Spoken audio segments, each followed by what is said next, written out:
We need your support. Click the like buttons below. Now onto the video. Welcome to readtheticker.com. Today we're going to talk about a process of price and volume swings.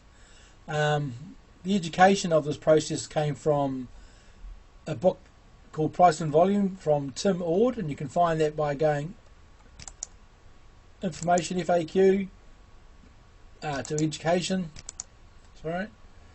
and scroll down. Where is it?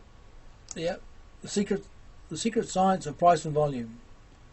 That's the book we're going to apply some techniques from, and we're going to look at silver and Bitcoin, and this is just another way to look at Richard Wyckoff and looking at price and volume and swings.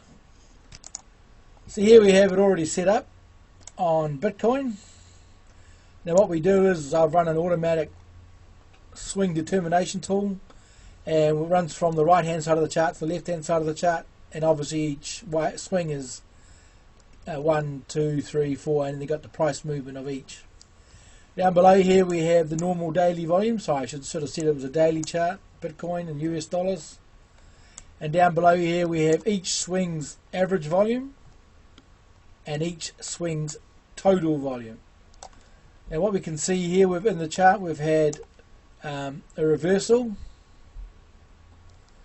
we've had an accumulation here, and now we're having a breakup. But overall we've got a much larger pattern build. Okay, that's the more important thing. So we've got this big reaccumulation going on, even though it's been sending some distribution, a markdown, some accumulation here, and a markup. So this is really one big pattern. Okay, so what we do see down here, the total volume is needs no explanation. It's basically the summation of all volume within the swing, and it's so if we have a high here, it's all the volume after that, and to the low. And an average volume is the total volume divided by the number of trading bars within it. Now what we can see here, we'll just study this part here at the moment, this area here. We saw we had on the total volume, we had good volume up on each swing. Get that better fitting. See how we had the good volume up, and total volume. And as we can see here, in each swing, come here. Each swing, that's where basically the energy of the uplift is dried up. So we had good power volume, power volume, power volume. And what's most surprising, this volume up here, the swing up here, is smaller than the other three, but it's still a decent size. But the volume really dried up on the upside. Okay. So then we had a bit of a pullback. Trend lines broken, and then we had this counter rally. This is the up rally, the downswing, and the total volume never really outdid the previous down volume. So volume is about comparison, and you're comparing a volume's performance to the previous up volume and the previous down volume. We want to look at an overall picture. I'll just make it a bit easier there. Okay, so that's when obviously there was weakness started showing up here. No interest to punch higher. We've got some down taking. See, this is the average volume, because it's obviously there's more volume in a shorter period of time in this downswing. Okay, so obviously when price moves from the 12 to 13, the amount of volume and price movement ratio is a lot higher, because the price is moving quite dramatically relative to the volume used. That basically means is that the buyers just stood back and let the sellers dump. Okay, so the weakness was shown in there, it was confirmed there, and obviously those people in the market saw there was no volume there, and they decided to take profits, or they were able to mark it down rather quickly. And once again we had the accumulation here, and we know it was accumulation because we had huge volume in that swing there. Swing, a little bit of volume there, and as we can see here, this huge volume coming in there, we're buying up all the selling, and then we had this volume here in this downswing was quite large compared to the previous. See how this downswing there, and that downswing there, this downswing here confirmed the accumulation. I'll just draw a little box. Here we had lower volume but bigger price movement. You see that little red box there? We had higher volume but no new ground. So that basically means is that the buying was stronger in there. If you have lots of red bar volume and it does make new ground, that is buying at a discounted rate. As sellers sell into you, you're buying. Okay, and then we're going to move up here, so we get some strength. This is basically a sign of strength. Good volume, and this current wave is still in progress, but the volume is pretty substantial. So I'll probably go up to resistance, and we'll probably have a bit of sideways action at resistance at 65 before it moves down higher, subject to any attacks, of course. But obviously we're looking at a pretty good strength here, because all these high volume swings, that was strength, that was strength, that was strength, strength there, strength here, and as you can see here, the volume ran down, and obviously there's weakness in there. If this was really going to go smash up forward, we should have seen at the rally between the swing here, we should have seen big volume come in there and push up there and price hold up there, but that was just weakness, and everybody saw that, and that's why it tanked. Okay, so studying volumes of price and swing relative to how much volume is in there, you can either look at the average or the total volume. I look at both as it shows up what's going on. Because the pattern's so large, right? Pattern is so large. This is a come here. Yeah, pattern is so large. This is here. Overall, we've got. Let's have a look. We've got strength there, strength coming into it, strength in the middle of it, strength to resistance. So obviously you have to be bullish. And we have proven accumulation on the downswing. Yeah, that was proven accumulation on the downswing. Okay, even here was a bit of accumulation.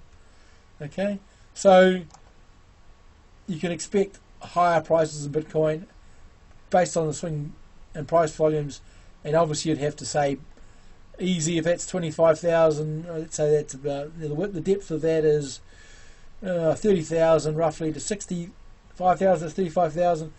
I mean, yeah, you could easily go up 100 to 300%, so that's another 100,000. That's 165,000. If you're looking at a Wyckoff 3-to-1 ratio. So if you're buying this breakout here, you really want to see price get to 165,000 or 3-to-1. So let's take the width of that.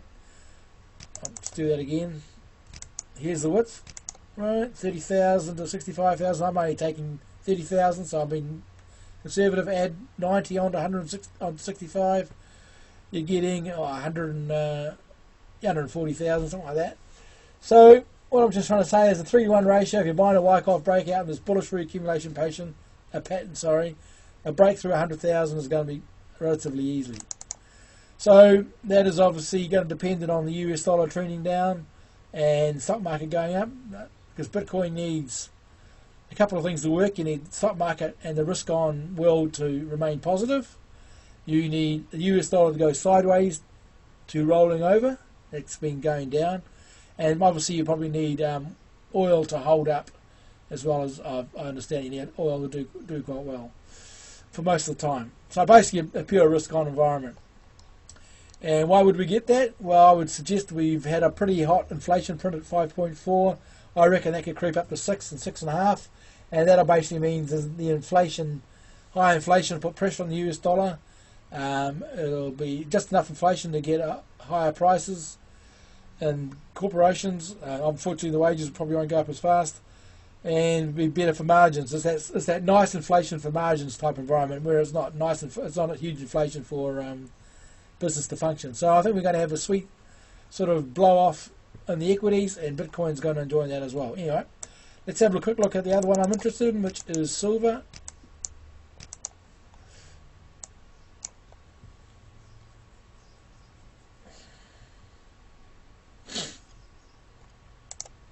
Okay, already built.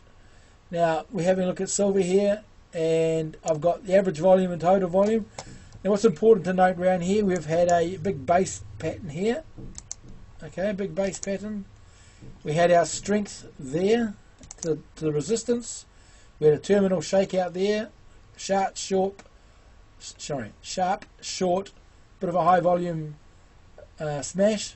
We had our test of our spring terminal shakeout, which is just a type of spring there, and we had a rally up here, which is basically some strength. So we had a big strength rally. These are the strength moves. Okay, so that part of the chart was all strength. Okay, on Wyckoff phase, that's C and D. So now we've had a break up here, and we've had a back up to the creek, because this is the creek here, prices moved up higher and it's backing up the creek, as all the people who missed out on the accumulation down there have slowed the pattern and have been trying to reaccumulate in this area before higher prices. Now, the reason why we can be still positive about higher prices for silver is because we are holding it in the range and we have not broken into a lower area, which is it is better if it doesn't. It's better that price does not break into the previous consolidation area, but it can, of course. I refer you to the GDXJ, which fell into the previous consolidation zone. It's like a bit of a bit of weakness, but also a period where it actually terrorizes the longs as it goes into the area. This at the moment is holding true. We've got a pattern here where the pattern is holding above previous resistance, which is now support. And as we can see here in the downswings in the total, see how the total volume in the downswings is quite large. See, it's pumping it up.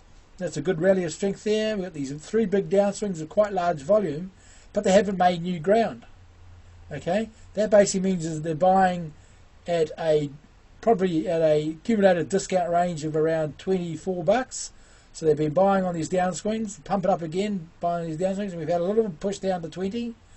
And we've got obviously some movement away, so we have to wait and see that if strength comes back in or holds above the $20. Like I said before, a move down to 18 is not off the table, as it is quite possible to get a bit of a terminal shakeout type event where it terrorizes the longs and forces other people to drop their long positions and transfer it from the weak hands to the strong hands. Obviously, if we get a much stronger punch down and it's a reversal, and therefore, obviously we get one down to $14, $12 or something like that, which I find highly unlikely with the expected inflation coming along.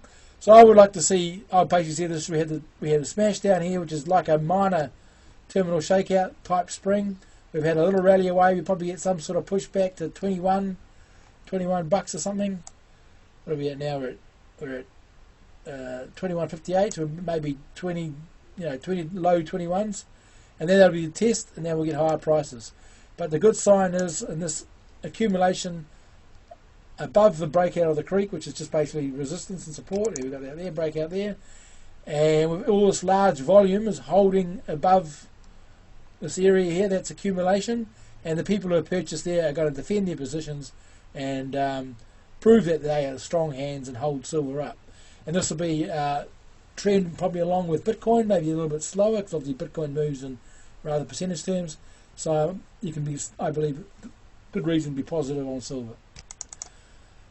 That is the application of price and volume swings relative to total and average volume from the methods of the book of Tim Ord, The Secret Science of Price and Volume. Thanks for watching.